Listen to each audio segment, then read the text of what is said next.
Thank you very much. We gather here today as members of a historic alliance, an alliance that saved and changed the world. You know, when this conference began in 1963, it was in a nation, actually it was on a continent, that was divided against itself. The line between communism and freedom ran through the heart of Germany. The first barbed fences of the Berlin Wall had gone up just 2 years prior. And just months before that first conference, before our predecessors first met here in Munich, the Cuban Missile Crisis had brought the world to the brink of nuclear destruction.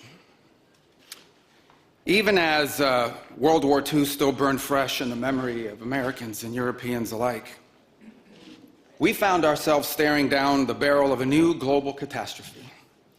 One with the potential for a new kind of destruction, more apocalyptic and final than anything before in the history of mankind.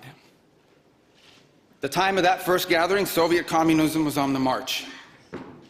Thousands of years of Western civilization hung in the balance. At that time, victory was far from certain. But we were driven by a common purpose. We were unified not just by what we were fighting against.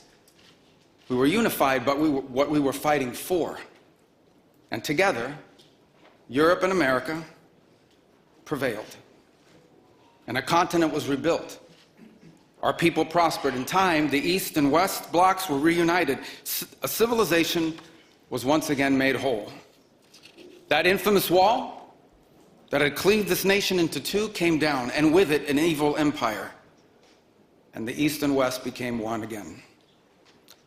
But the euphoria of this triumph led us to a dangerous delusion that we had entered, quote, the end of history, that every nation would now be a liberal democracy, that the ties formed by trade and by commerce alone would now replace nationhood, that the rules-based global order, an overused term, would now replace the national interest, and that we would now live in a world without borders where everyone became a citizen of the world. This was a foolish idea that ignored both human nature and it ignored the lessons of over 5,000 years of recorded human history. And it has cost us dearly. In this delusion, we embraced a dogmatic vision of free and unfettered trade, even as some nations protected their economies and subsidized their companies to systematically undercut ours, shuttering our plants, resulting in large parts of our societies being deindustrialized, shipping millions of working and middle-class jobs overseas, and handing control of our critical supply chains to both adversaries and rivals. We increasingly outsourced our sovereignty to international institutions while many nations invested in massive welfare states at the cost of maintaining the ability to defend themselves. This, even as other countries have invested in the most rapid military buildup in all of human history and have not hesitated to use hard power to pursue their own interests. To appease a climate cult, we have imposed energy policies on ourselves that are impoverishing our people, even as our competitors exploit oil and coal and natural gas and anything else, not just to power their economies, but to use as leverage against our own. And in a pursuit of a world without borders, we opened our doors to an unprecedented wave of mass migration that threatens the cohesion of our societies, the continuity of our culture, and the future of our people. We made these mistakes together. And now, together, we owe it to our people to face those facts and to move forward, to rebuild. Under President Trump, the United States of America will once again take on the task of renewal and restoration, driven by a vision of a future as proud, as sovereign, and as vital as our civilization's past. And while we are prepared, if necessary, to do this alone, it is our preference and it is our hope to do this together with you, our friends here in Europe. For the United States and Europe, we belong together. America was founded 250 years ago But the roots began here on this continent long before. The men who settled and built the nation of my birth arrived on our shores carrying the memories and the traditions and the Christian faith of their ancestors as a sacred inheritance, an unbreakable link between the old world and the new. We are part of one civilization, Western civilization. We are bound to one another by the deepest bonds that nations could share, forged by centuries of shared history, Christian faith, culture, heritage, language, ancestry, and the sacrifices our forefathers made together for the common civilization to which we have fallen heir. And so this is why we Americans may sometimes come off as a little direct and urgent in our counsel. This is why President Trump demands seriousness and reciprocity from our friends here in Europe. The reason why, my friends, is because we care deeply. We care deeply about your future and ours. And if at times we disagree, our disagreements come from our profound sense of concern about a Europe with which we are connected, not just economically, not just militarily. We are connected spiritually, and we are connected culturally. We want Europe to be strong. We believe that Europe must survive. Because the two great wars of the last century serve for us as history's constant reminder that ultimately our destiny is and will always be intertwined with yours. Because we know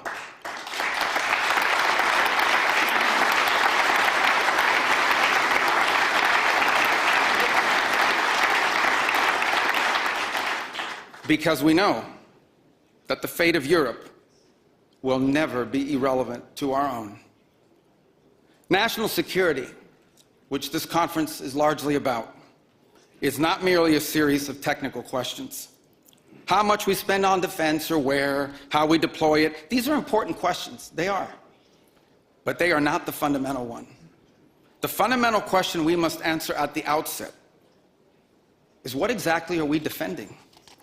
Because armies do not fight for abstractions. Armies fight for a people. Armies fight for a nation. Armies fight for a way of life. And that is what we are defending. A great civilization that has every reason to be proud of its history, confident of its future, and aims to always be the master of its own economic and political destiny. It was here, in Europe, where the ideas that planted the seeds of liberty that changed the world were born. It was here, in Europe, which gave the world the rule of law, the universities, and the scientific revolution. It was this continent that produced the genius of Mozart and Beethoven, of Dante and Shakespeare, of Michelangelo and Da Vinci, of the Beatles and the Rolling Stones. And this is the place where the vaulted ceilings of the Sistine Chapel and the towering spires of the great cathedral in Cologne, they testify not just to the greatness of our past or to a faith in God that inspired these marvels. They foreshadow the wonders that await us in our future.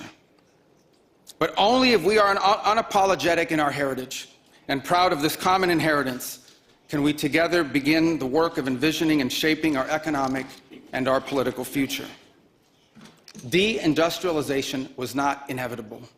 It was a conscious policy choice, a decades-long economic undertaking that stripped our nations of their wealth, of their productive capacity, and of their independence. And the loss of our supply chain sovereignty was not a function of a prosperous and healthy system of global trade. It was foolish.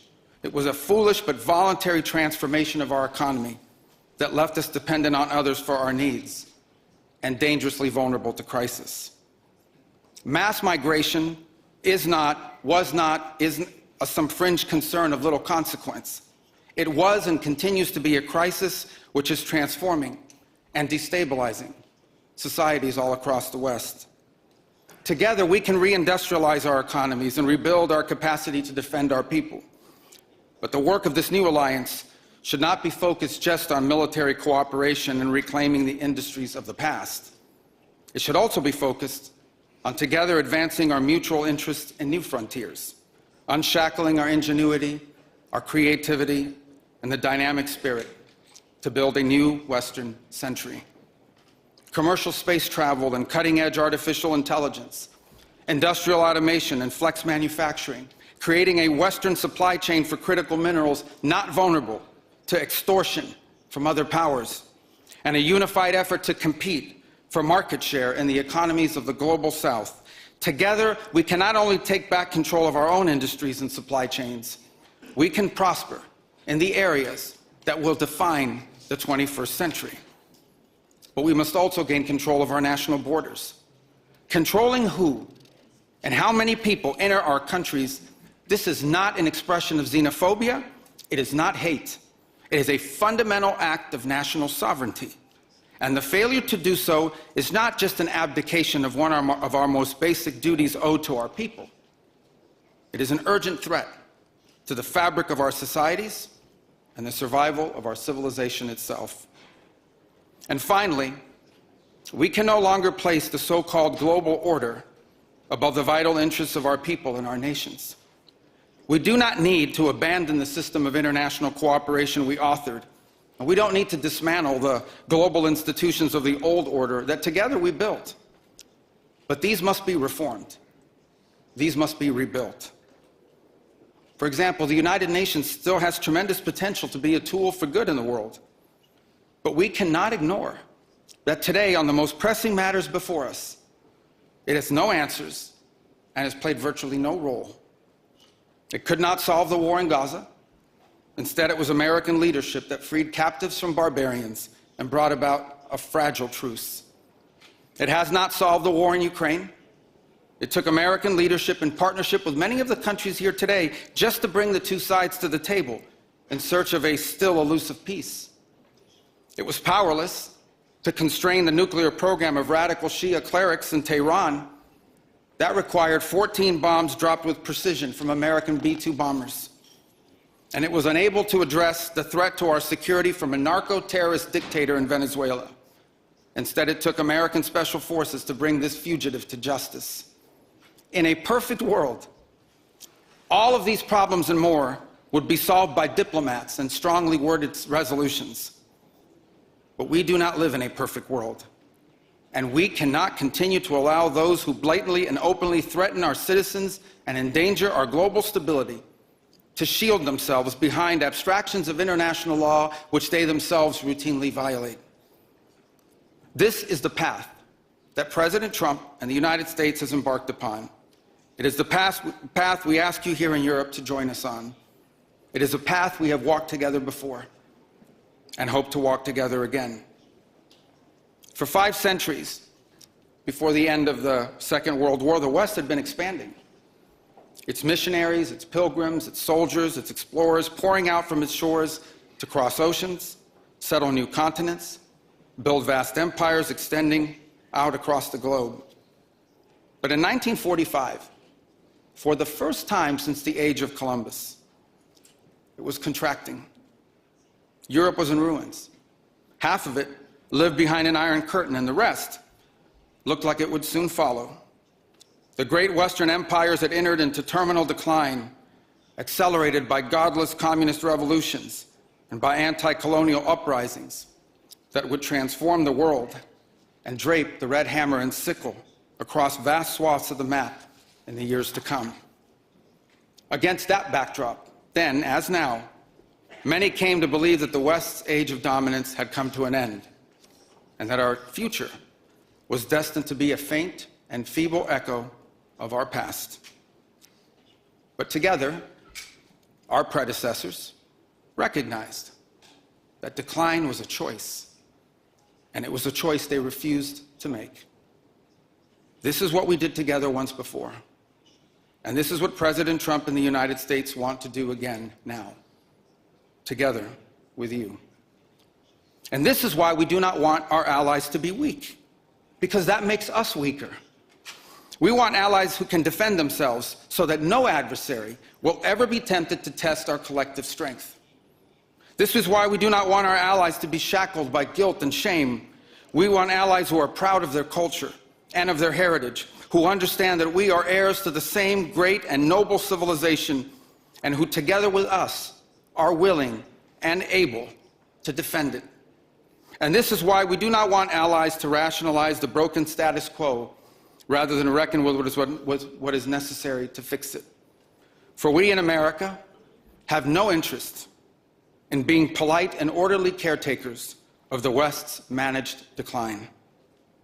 We do not seek to separate, but to revitalize an old friendship and renew the greatest civilization in human history. What we want is a reinvigorated alliance that recognizes that what has ailed our societies is not just a set of bad policies, but a malaise of hopelessness and complacency. The alliance that we want is one that is not paralyzed into inaction by fear. Fear of climate change, fear of war, fear of technology. Instead, we want an alliance that boldly races into the future. And the only fear we have is the fear of the shame of not leaving our nations prouder, stronger, and wealthier for our children. An alliance ready to defend our people, to safeguard our interests, and to preserve the freedom of action that allows us to shape our own destiny. Not one that exists to operate a global welfare state and atone for the purported sins of past generations. An alliance that does not allow its power to be outsourced, constrained, or subordinated to systems beyond its control. One that does not depend on others for the critical necessities of its national life. And one that does not maintain the polite pretense that our way of life is just one among many, and that asks for permission before it acts.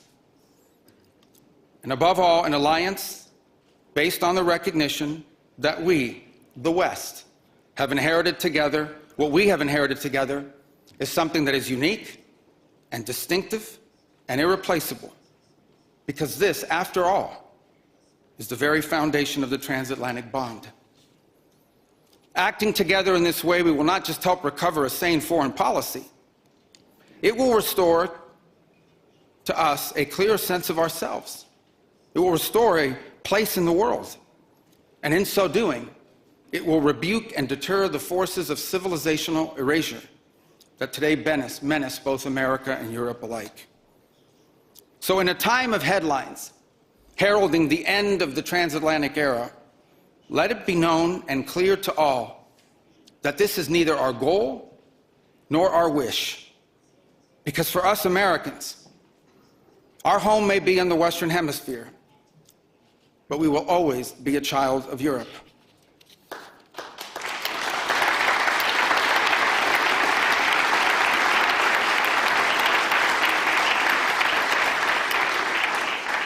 Our story began with an Italian explorer whose adventure into the great unknown to discover a new world brought Christianity to the Americas and became the legend that defined the imagination of our pioneer nation. Our first colonies were built by English settlers, to whom we owe not just the language we speak, but the whole of our political and legal system. Our frontiers were shaped by Scots-Irish, that proud, hardy clan from the hills of Ulster, that gave us Davy Crockett and Mark Twain and Teddy Roosevelt and Neil Armstrong. Our great Midwestern heartland was built by German farmers and craftsmen who transformed empty plains into a global agricultural powerhouse. And by the way, dramatically upgraded the quality of American beer. Our expansion into the interior followed the footsteps of French fur traders and explorers whose names, by the way, still adorn the street signs and town names all across the Mississippi Valley. Our horses, our ranches, our rodeos, the entire romance of the cowboy archetype that became synonymous with the American West. These were born in Spain. And our largest and most iconic city was named New Amsterdam before it was named New York. And you know that in the year that my country was founded, Lorenzo and Catalina Giraldi lived in Casal Monferrato in the Kingdom of Piedmont, Sardinia. And Jose and Manuel Arena lived in Sevilla, Spain. I don't know what, if anything, they knew about the 13 colonies which had gained their independence from the British Empire. But here's what I'm certain of. They could have never imagined that 250 years later, one of their direct descendants would be back here today on this continent, as the chief diplomat of that infant nation. And yet here I am, reminded by my own story that both our histories and our fates will always be linked. Together, we rebuilt a shattered continent in the wake of 2 devastating world wars. When we found ourselves divided once again by the Iron Curtain, the Free West linked arms with the courageous dissidents struggling against tyranny in the East to defeat Soviet communism. We have fought against each other, then reconciled, then fought, then reconciled again. And we have bled and died side by side on battlefields, from Kapyong to Kandahar. And I'm here today to leave it clear that America is charting the path for a new century of prosperity, and that once again, we want to do it together with you, our cherished allies and our oldest friends.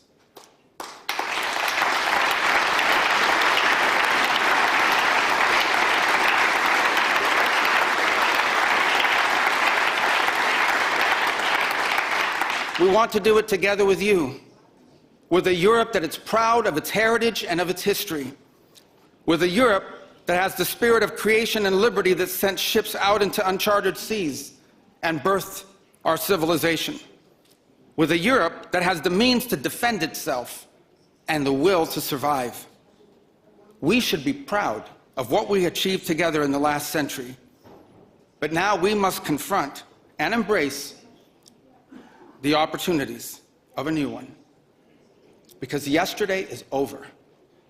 The future is inevitable. And our destiny together awaits. Thank you.